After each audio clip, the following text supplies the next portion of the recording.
if you're into Bordeaux wine, this is definitely a recommended buy. If you're not into Bordeaux wine, or if you don't know them all that much, but you want to experience something really good without totally breaking the bank.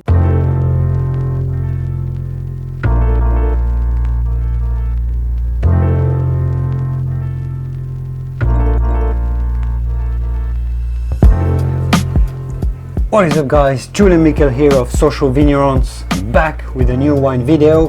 This is the 12th episode of the Tasting with Julien series.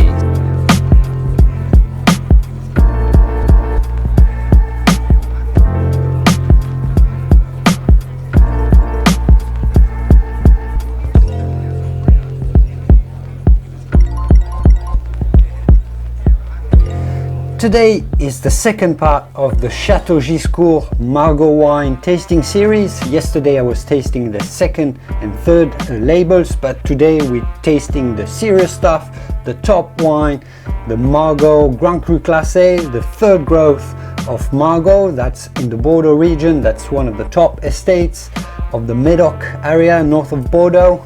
We're tasting the wines, the top wines of Château Giscours.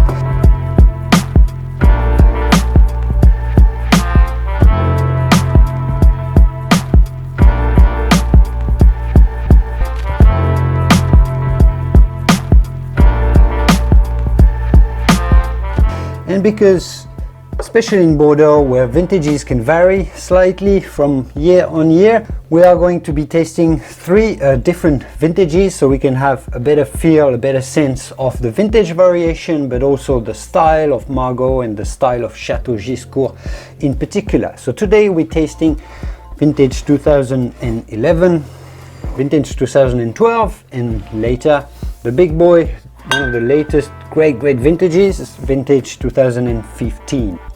For just a quick overview, a little bit of the context, I do have a presentation video of Chateau Giscours, so I will link into it. I made this at Chateau Giscours because I worked with them for quite a while. I made this presentation of Chateau Giscours.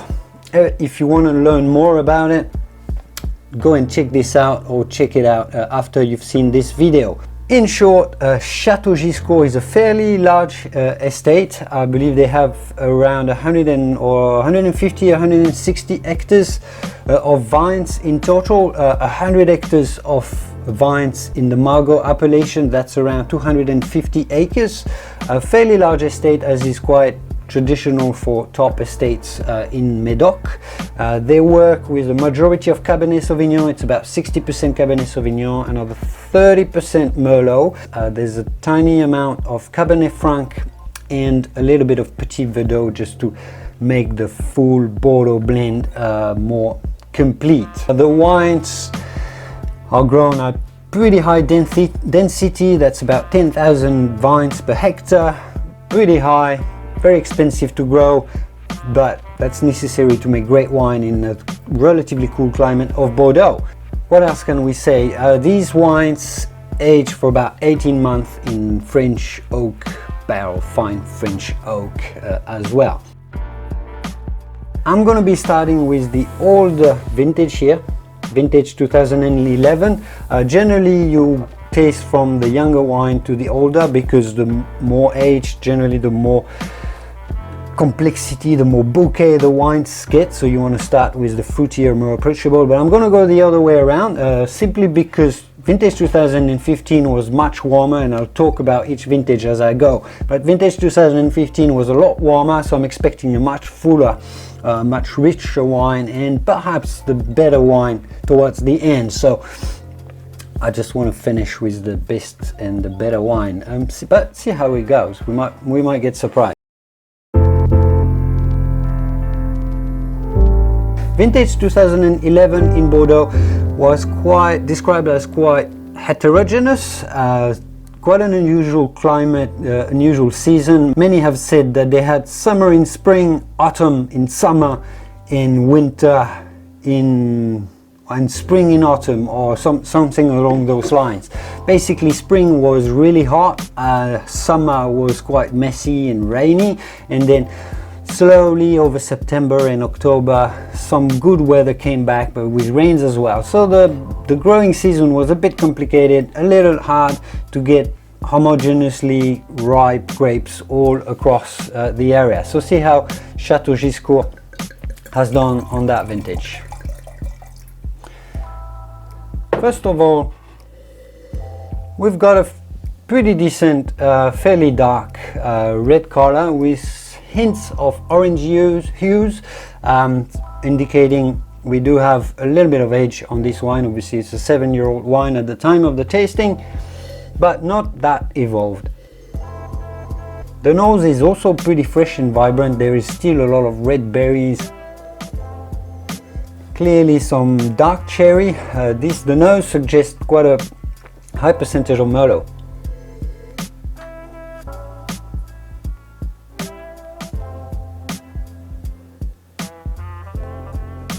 This is spicy, it smells ripe and dark, really dark cherry is a dominant note, but we got some blackberry, the touch of the typical blackcurrant from the Cabernet Sauvignon, lots of spices, it's very peppery, a bit of chili-like red capsicum sort of flavor, but very minor, very subtle, a bit of vanilla, a bit of oak, a bit of smoky oak, smoky wood, sandalwood scents.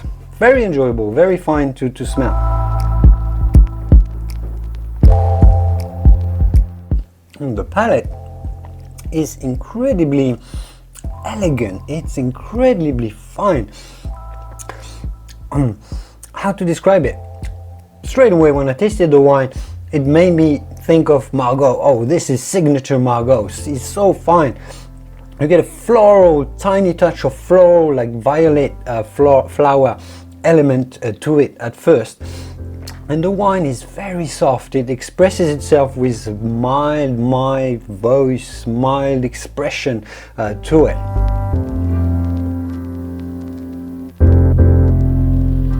This is dry, full of acidity, it's very salivating. Tannins are quite smooth, a little granulous, tiny edges to them, but they are quite dense as well.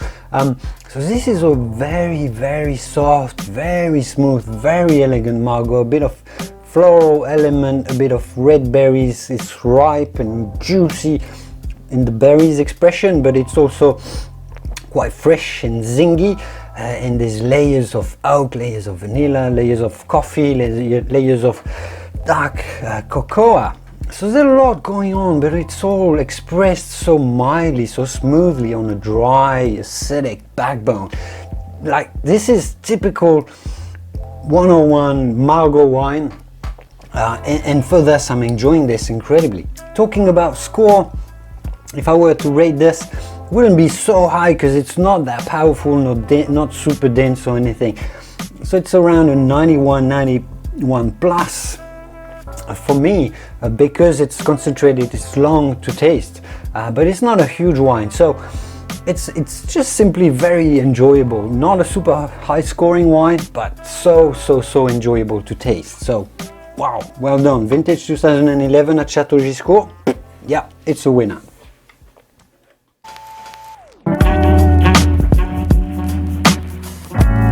All right, moving on to vintage 2012. The lighting is not ideal for showing you the labels here. Vintage 2012, another heterogeneous. Some have said that if 2011 was heterogeneous, 2012 was even more heterogeneous.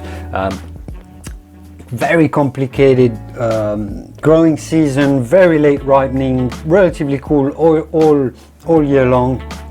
So not excellent for ripening Cabernet Sauvignon. Cabernet Sauvignon struggles in cool vintages to ripen in Bordeaux. And this is a typical example of late September. Cabernet Sauvignon wasn't ripe. It started raining, and so it was all a little bit shaky, a little bit difficult for properties in Bordeaux to pick the grapes when they were ripe and make a great vintage. But top estates like Château Giscours, with high density of vines, a lot of attention to details in the viticulture, they generally and sometimes manage to make great wines. Also big estates in Médoc, because they have such big estates, they can always find some blocks of great wines to blend and still come up with great vintages, so, or great wines for the vintage. So see if they manage to do that for vintage 2012.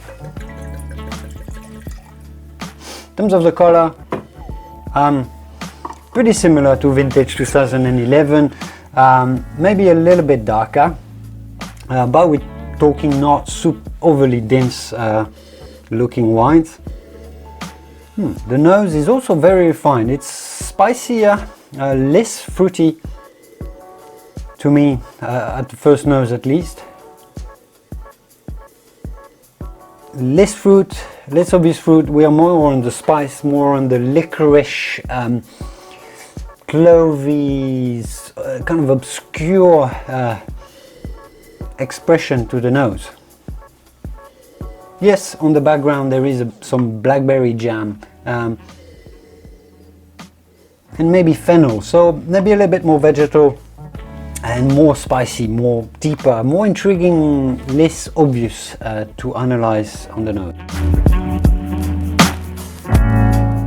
Yeah, so vintage 2012 is a little rougher to taste. Tannins are a little bit bigger, kind of edges, they sort of tickle your taste buds with kind of rougher tannins. I mean, we're still talking fine wine, so it's not bad by any stretch of the imagination, but it's a little bit rougher, more granulous. You taste more of the sandy, perhaps this was made more on more sandy soils, more sandy blocks rather than clayey ones, because obviously sandy soils are warmer, so they tend to be picked on cooler vintages, and you can taste that. There's probably perhaps a bit more Merlot, which gives it a bit more body and softens up the tannins overall.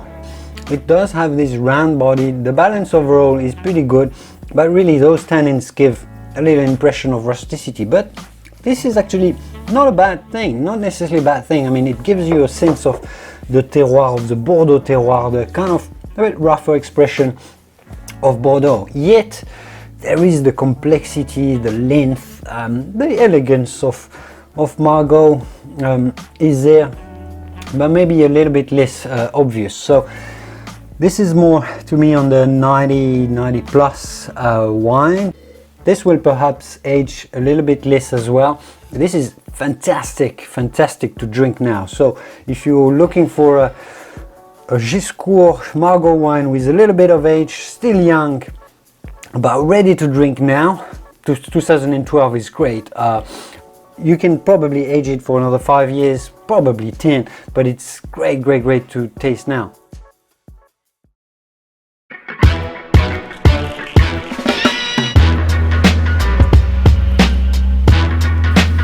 And now with vintage 2015,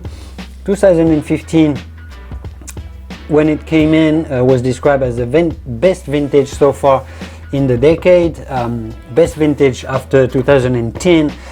Bordeaux had a great series of vintages. It was 2008, 2009 and 2010, and it got a little more complicated after this, but then came vintage 2015, warm, hot summer, great growing conditions all over the vintage. So vintage 2015 was acclaimed by everyone, and then 16, which is the latest release now, 16, many said it's even better, but let's see how we go with vintage 2015. Yep, denser color to them all. It's darker. Straight away it looks like there is a bit more denser tannins just by looking at it, and that's the important thing about looking at the wine. Don't make up your mind by just looking at the wine, obviously, but when you look at the wine you get a sense whether it's going to be a bigger wine or a lighter wine. That's why we look at wine and we take time to look. Clearly the nose is much more introvert. This tells us this is a younger wine, great wine, concentrated wines, especially in Bordeaux. When they're young, they tend to be a little bit shy and not that all talkative. You can sense that the potential is great. You can sense that they have fine tannins in them, but they have so many fine tannins that they don't let the expression and all the aromas that they have speak for themselves. They keep them all for themselves. While they age, the tannic structure loosens up, and then they let the aromas speak. So you can sense this here. This is still a very young wine, so it's kind of keeping everything for itself, at least aromatically. Still, you're getting dark cherry, touch of blackcurrant, blackberry jam. The vanilla, the oak is superbly integrated. You taste the fruit, but you barely taste the oak. You taste there is an influence of the oak because it's spicy, because it's got vanilla and dark chocolate, but the influence of the oak is very subtle.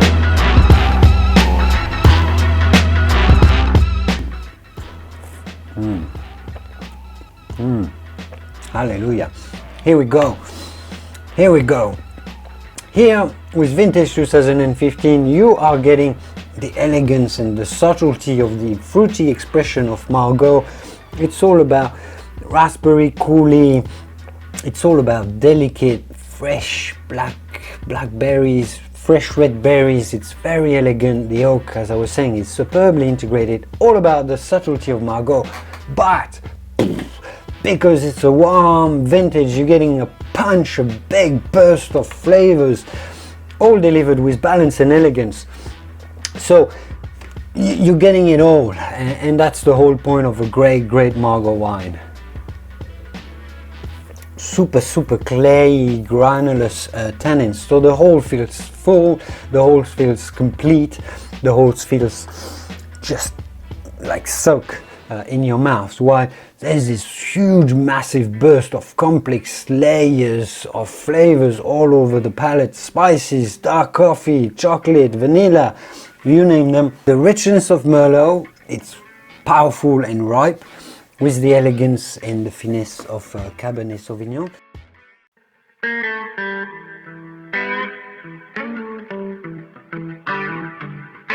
If you're into Bordeaux wine, this is definitely a recommended buy. If you're not into Bordeaux wine, or if you don't know them all that much, but you want to experience something really good without totally breaking the bank, Chateau Giscours is a good choice because it's not of the most expensive, crazy Grand Cru prices.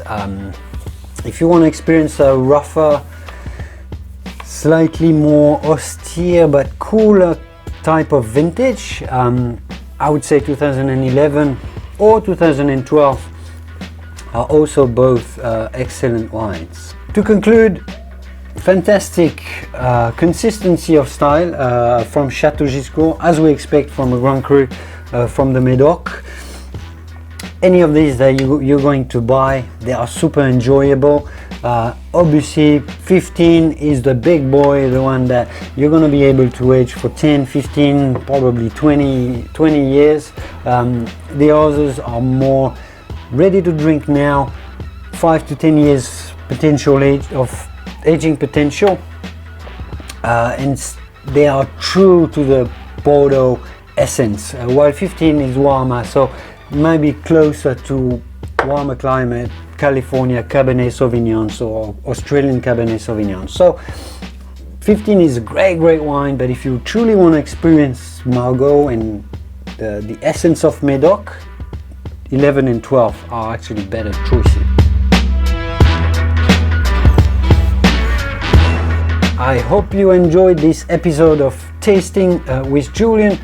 I will be back with new episodes. If you haven't seen the tasting of Syrène de Giscours and Médoc de Giscours, those second and third labels by Château Giscours, this video will come up and will be suggested by YouTube for you. I hope you enjoyed this episode. I will be back with more episodes tasting champagne, tasting Provence wines, tasting Languedoc wines. I've got a whole lot of wines that are being sent to me at the moment. I will keep pumping episodes of Tasting with Julien. I hope you're staying tuned. Please subscribe to the channel. and I will be back and see you soon in the wine world. Cheers.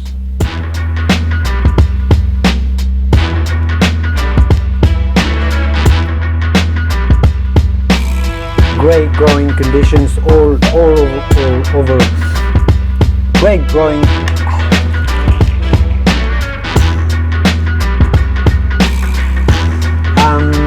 What else could?